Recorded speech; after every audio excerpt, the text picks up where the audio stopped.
इस पवित्र प्रांगण में बैठकर कथा श्रवण कर रहे हैं वो अपने भीतर एक उतारिएगा।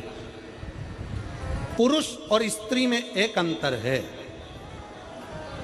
पुरुष जब भगवान के मंदिर में जल चढ़ाता है, जल अगर चढ़ा रहा है तो वह अपने माता पिता, अपने नाना नानी को पार लगाता है, दादा दादी को पार लगाता है। पर शंकर के मंदिर में अगर कोई स्त्री, कोई नारी, कोई लड़की, कोई कन्या, कोई बेटी, कोई माँ, कोई वृद्ध भी अगर शंकर के मंदिर में एक लोटा जल चढ़ा रही है तो वो अपना मायका और अपना ससुराल दोनों की 71 पीढ़ी को पार उतार देती है।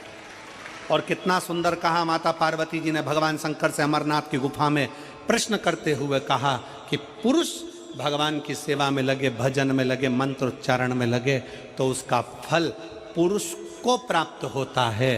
पर अगर स्त्री, नारी अगर भगवान शंकर की आराधना में लगती है, शिव की भक्ति में लगती है तो हे भोलेनाथ उसका फल किस किस को मिलता है।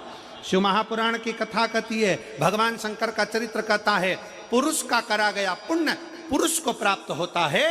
पर केवल भारत की भूमि पर एक नारी एक ऐसी होती है, स्त्री ऐसी होती है जिसने अगर सोमवार का व्रत कर लिया, मंगलवार का व्रत कर लिया, तीज का व्रत कर लिया, चतुर्थी का व्रत कर लिया, छठ का व्रत कर लिया, पंचमी का व्रत कर लिया, नवरात्रे के व्रत कर लिए, कोई सा व्रत, कोई सी पूजन अगर भारत की भूमि हो, चाहे देश विदेश की नारी हो, अगर कोई स्त्री व्रत करती है तो उसका फल केवल स्त्री अकेली को नहीं मिलता, उसका फल उसके बेटे को, उसकी बेटी को, उसके पति को, उसके ससुर को, उसकी सास को और उसके मायके को, सबको प्राप्त होता है। ये नारी के द्वारा किया गया पुण्य का फल उसके पूरे परिवार को मिलता है, पूरे परिवार।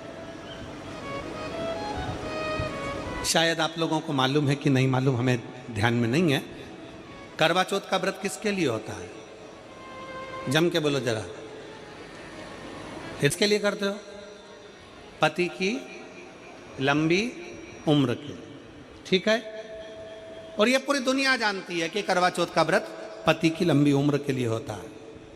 पर कभी मौका मिल जाए तो एक बार गणेश पुराण को पढ़िएगा, और गणेश पुराण में और देवी भागवत में दोनों में स्पष्ट वर्णन आता है कि अगर स्त्री चतुर्थी का व्रत करती है, चाहे वो करवा चौथ हो, चाहे बड़ी चतुर्थी हो, छोटी चतुर्थी हो, किसी भी चतुर्थी का व्रत अगर स्त्री करती है तो उसके पति का तो उम्र बढ़ता ही है, साथ में उसके पुत्र का वैभव भी बढ़ता है, उसके पुत्र का वैभव भी बढ़ता है,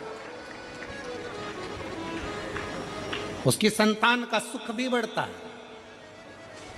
तो कोई ये विचार ना करे कि करवा चौथ का व्रत केवल पति के लिए होता है। शिव महापुराण की कथा कहती है कि करवा चौथ का व्रत अगर स्त्री करती है तो पति की तो उम्र बढ़ती है, साथ में उसके बच्चों का वैभव भी बढ़ता है। कोई व्रत अगर स्त्री करती है, नवरात्रे का व्रत कर रही है, नवरात्रे में उपवास रख रही है, उसका फल सबको मिलता है, उसके पूरे घर को प्राप्त हो, पूर्ण घर।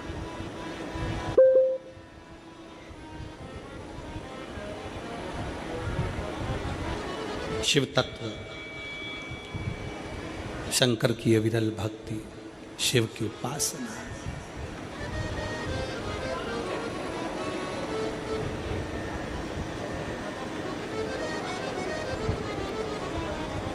सेवा का क्रम बढ़े।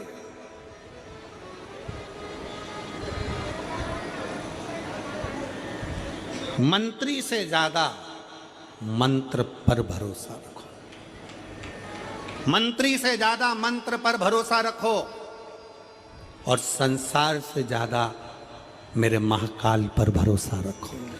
मेरे महाकाल वो है आकाश। उन्होंने पूछा, गणेश जी फ्री कब रहते हैं?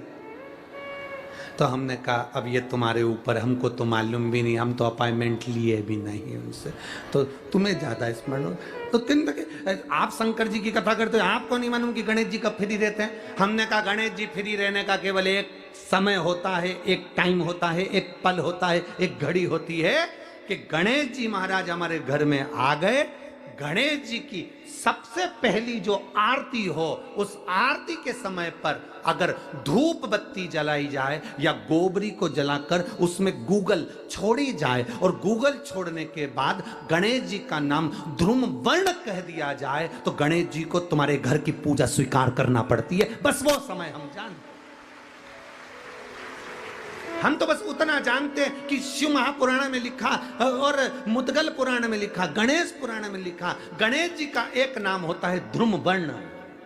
क्या नाम है?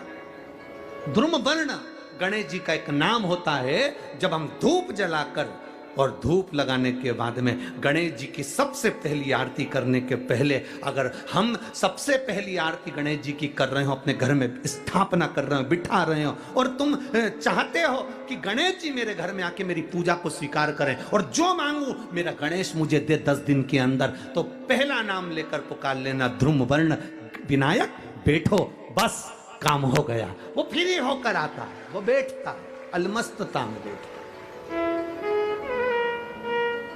अब वो हमसे पूछे समय क्या है, हमने कहा देखो हमारे को तो मालूम नहीं, बस इतना जरूर जानते हैं कि ध्रुम वर्ण नाम के मेरे विनायक, जो जिनके शरीर से भक्तों के ताप मिटाने के लिए अग्नि तेज निकलता रहता है, जिनके शरीर से धुएं की भांति अग्नि प्रकट होती रहती है।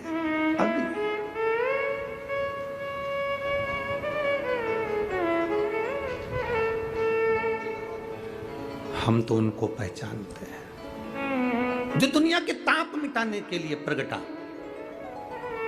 उनके शरीर से अग्नि धुआं तेज पुंज प्रकट हुआ। वो ध्रुम वर्ण विनायक साधारण, उसका केवल नाम उच्चारण कर कर भी अगर विराजित किया जाए, वो आया स्वीकार करेगा।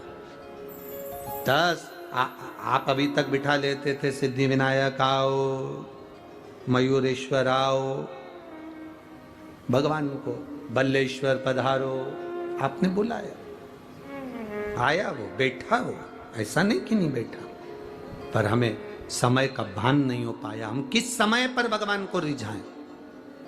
परमात्मा को रिझाने का कोई समय होता है? भगवान को तो जब तुम्हारी मर्जी पड़ जाए, जब तुम्हारा दिल कर जाए, तब मेरे भगवान को रिझाने का प्रयास करो, वो तुम्हारे करीब में आकर बैठ जाएगा। जब तुम्हारा मन पड़े, जब तुम्हारी मर्जी पड़े।